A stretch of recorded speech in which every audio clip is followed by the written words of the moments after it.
Alright, very good morning to all the beloved Prop Nation, and today we are really honored to invite three of our Prop Nation who are actually fully focused in our commercial industry. One is our PA, Vincent. Second one is our group leader, Danny. And the third one is our team leader, Kafat. Very welcome. Yeah, you can introduce yourself first. Okay. Hi everyone. I'm Vincent Lim. I do commercial offices in Klang Valley and industrial in Gombak district. Alright. Okay, cool. Hi everyone, my name is Danny Gan here. I have been with Propnex for the last 2 years. So my focusing area will be in office space market and also touch it more into corporate real estate for now. Okay. So thank you. Okay. My name is Kafat, team leader. And I mostly focus on retail lots in Chinatown, KL. I also do leasing for some developer retail projects. Okay, so I think a lot of people maybe would be curious about why you guys would choose to do the commercial rather than the residential. Maybe you can just give some opinions why you guys would choose to do the commercial. Yeah. For me, is I by chance bumped into this commercial sector. I find it less emotional when the decision making is less emotional. And I did initially, I touched residential before. I find commercial has Saturday and Sunday free, less inquiry. Because of the less inquiry, that's why choose the commercial. So we get to have some of me time during weekends. Right. Yeah, and also the quantum is a bit bigger and less competition. But recently, competition has come up. A lot of people are in a very difficult situation. So Okay. For me the same also because being in a commercial, usually our viewing conducting during morning 9 o'clock until 6 o'clock, and then other than that, you don't have much viewing. You don't view anything at night. Even though there is a viewing at night, the tenant can go to the shop lot and have a look by themselves, so it's quite easy. Okay. Understand. Right. Kapan? And I strongly agree with Vincent because I think in commercial, the decision-making process is very logical. You can sort of predict what's going to happen next rather than emotional based. So I prefer to be predictable. Understand. So what's actually normally we would like to know, right? What's the normal of the working hours when you're doing a commercial? Like, what's your working hours? Is it same as like residential, or is it any different? Would be more of our clients' working hours. So because we deal with clients and their staff, so our normal working hours will be about 9 to 6, and Monday to Friday. Okay. Yeah. It means it's actually similar to the white collar kind of working hours there. Yeah. Right. Cool. Then, if let's say this is the thing, right, and also I would like to ask, like, normally your customer range and how normally do you reach them? Actually, like, what kind of a customer that normally you guys will raise for most of the inquiries from which type of the client, and how do you reach them actually? Yeah, maybe some people. I can start first. Maybe each of us we have different lead generation tools. Yeah. For me, my favorite lead generation tools will be based on market news. So a lot of times we can refer those like Bursa Malaysia. There's a lot of announcement. Then you can every day there's a new thing come up from the market, so you can read the news and then you can plan your action by then. This is the first thing I can do. Then secondly, you can also read the annual report. By doing so, the annual report you will gauge the market sentiment.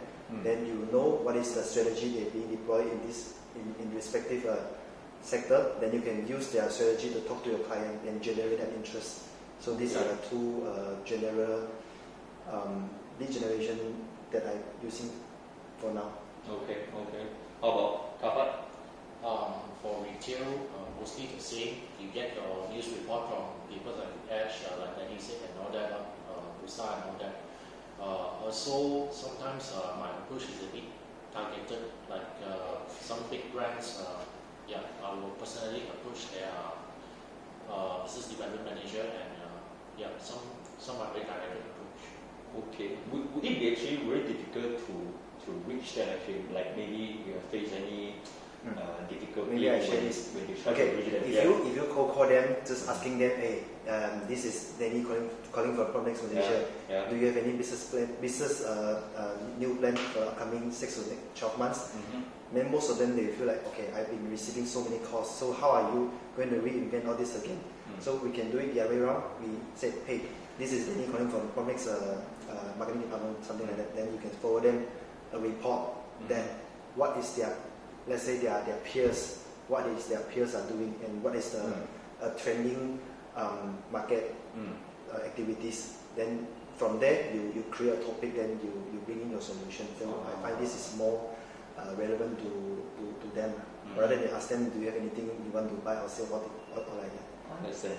Maybe because Do a bit of research first before you reach out to them. Okay, that's good. Means they actually those kind of like not, I mean, totally different as a residential kind of client, because when you do residential, then maybe when you call them every day, you have any kind of stock or any house you want to rent or sell, then probably they will just answer you yes or no. But for the commercial, I think maybe because of the profile of the client, so that's why they actually, normally we can say it's like they won't really rely on those kind of people who just call them and say, hey, we would like to check whether your commercial want to rent or sell, something like that. Yeah, but you have to do the report like very professional. Yeah. Because they have no time to rely on you. They can be straight to the point also. Yeah. So Correct. there's only so much we can do, so we have to grab it very, very tight. Yeah, that's it. So as you guys can see, right, if you want to do the commercial, right, you must really prepare yourself and bring it on.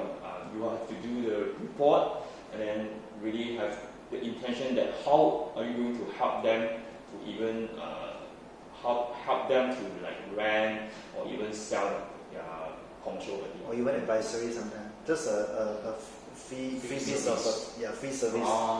Do you know, maybe they are in F&B? Okay, do you know what are the top 5 brands coming to Malaysia for the past quarter? These are people that are coming into this mall. Why are they coming? Or they will listen to you. Just like also want to be like the advice.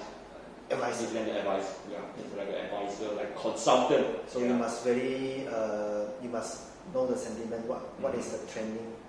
Okay. So actually, you want to know about the trending is very important as well. Okay, right. So do you still do other kind of property types, like maybe residential, industrial, or even new launch project? And if really yes, right. And what's the ratio of those two that you focus on? For me, we don't have enough time to do to even have to touch enough of industrial and commercial players. Like just like Danny said, we have to do background, then we have to study this, what's the trending, so we won't have time to do other sector. So it means they actually mainly focus in the commercial, then you only focus on commercial, you won't touch any other kind of like industrial, residential one, right? Maybe we put it this way. In all property asset, there is a low quantum, high frequency, and high quantum, low frequency. We need to also gel with both products so that your cash flow can be better managed. Say for example, everyone want to do 10,000 square feet office space, 100,000 square feet factory. So, but there's only so much transaction in a year. So we need to gel with a smaller quantum. Maybe you can't do 3 slices or 5 slices with a smaller, gel with a bigger, so that you keep yourself moving while you're closing size, small deal, medium deal, or bigger deal. At least your momentum is there. So I think this is something that we can't be too choosy. So we do. I mean, we do it evenly. Do it this way. Must be neutral.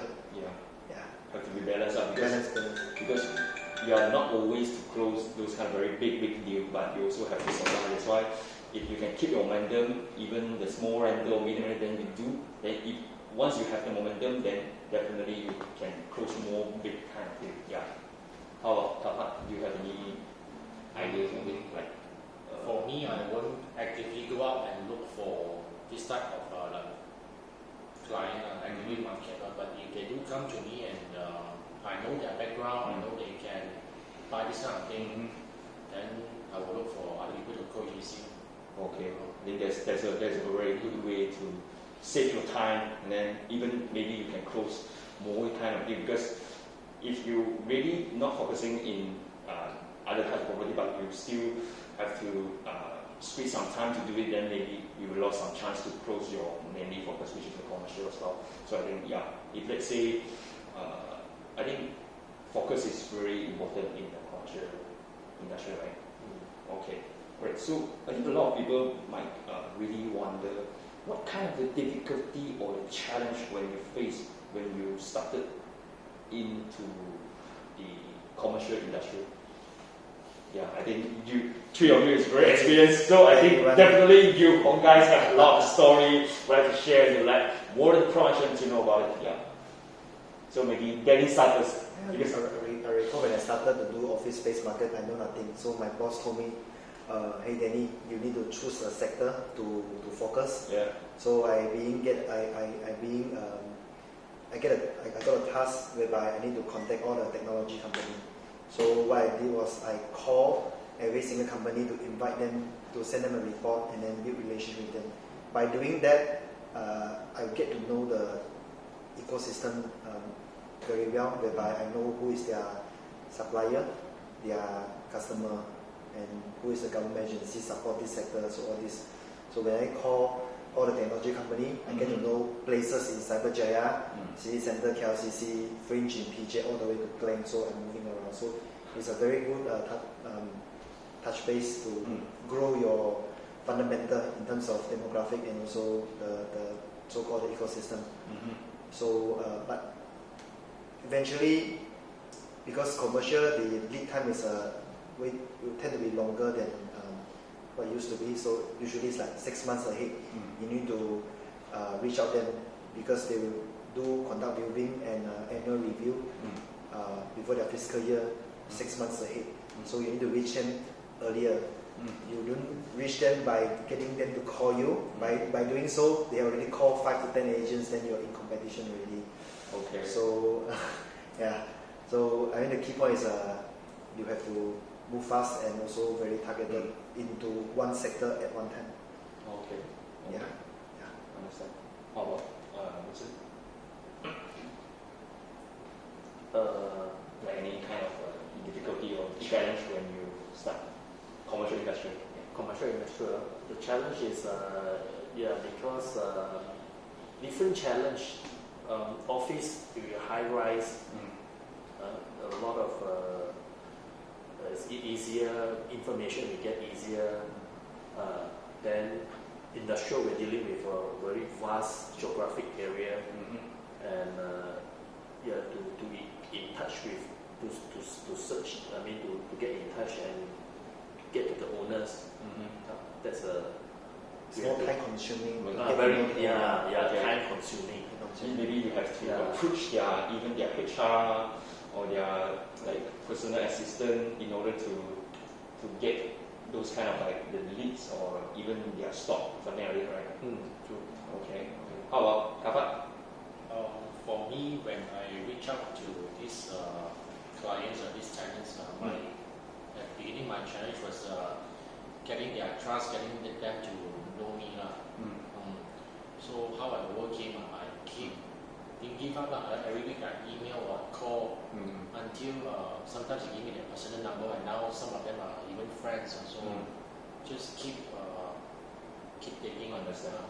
Means persistence actually is very important when you want to get their stock or even to get to know them and to let them to know who are you. Then you must be really persistent and keep contact them and keep build the trust between both of you. Then probably then you only can serve them or even get some stock from them, right? Okay, that's good. And if let's say someone who is actually to select this kind of property to focus on, maybe in retail lot or even in office lot, or anyone is the industrial, I think what are the important things to take note if let's say those people who actually want to venture into the commercial industry? Like how to say, it's like when like someone want to do the commercial industry. I mean, what's the thing that you guys think that you should have to take note about?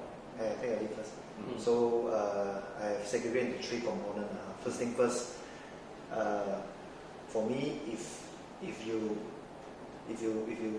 can always go to the REITs company, REITs, which is called Real Estate Investment Trust Fund. So you can Google Real Estate Investment Trust Fund Malaysia, enter, and you can download their annual report for 2020 or 2021, or even past record.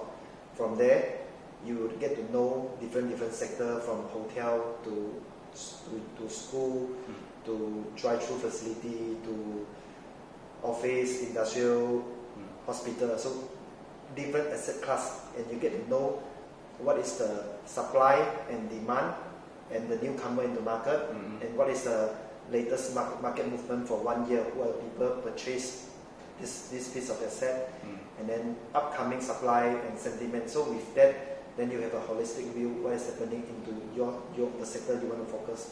I think this is one of the fundamentals you really have to go through. Okay. This is only for the product knowledge. And secondly, if you guys have time, you can go to Exis Global, EXIS Global.com, and then it is all about corporate real estate, whereby it will teach you how to manage the portfolio and also how to do analysis. For example, should I stay into this building or should I leave? So you do a analysis by telling them the pros and cons, then they can make an informed decision. And also you can do an analysis for them. Should I buy or should I rent? What is the pros and cons? They can do the analysis for them. So because we need this sort of education, so called, to talk to them. And then if you want to be in a niche market, probably you can go to Google, you go into LoopNet, LoopNet.com. It's all about commercial real estate class, whereby they have different asset class, from data center, from golf club, entertainment center, street center. So this is something untapped in Malaysia. So if you can take a hit on that, then you are first mover advantage. So this is something that I can give some advice to our connection. Okay. So for those connection, so you have to take notes about just now. Then you give the website. Yeah, you guys can really, log on to go through the website and to see whether you really want to join the commercial industry by just to read their articles or to get more info from the website. Yeah. How about Vincent? Any kind of advice to give the connection who actually want to venture into the jump into this sector? Yeah, correct. Yeah, I learned a lot from Danny. Okay. Yeah. Advice for wants to come into commercial. Yeah. Commercial, like office space, is dispersed all around KL. Yeah. Do recon.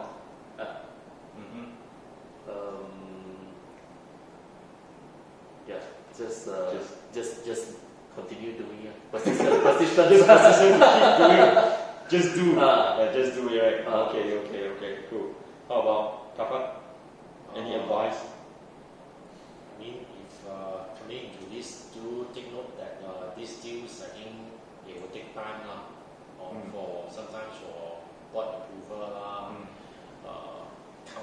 local council approval paperwork, red tape, all this So be prepared It won't sign this week and next week you can sign the tenancy agreement. Sometimes these deals will take time.